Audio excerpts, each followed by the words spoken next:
যেহেতু আওয়ামী লীগ নির্বাচন করতে পারবেই না, তাহলে আমি কি আমার ভোটটাকে নষ্ট করব? না, সেটা করা যাবে না।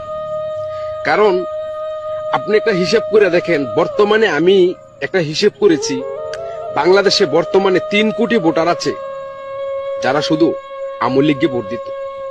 এখন ওই আওয়ামী লীগকে যারা ভোট দিত তাদের ভোটটা নষ্ট করা যাবে না। আপনি একটা কথা মনে রাখবেন, বিএনপি আপনার শত্রু, তো আপনি শত্রুকেই আপনার ভোটটা দেন।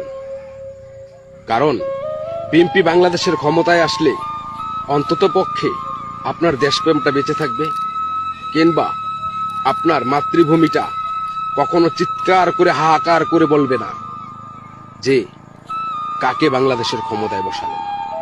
যদি কোনো কারণবশতে এই জামাত শিবির বাংলাদেশের ক্ষমতাটা হাতে নিয়ে নেয়, তাহলে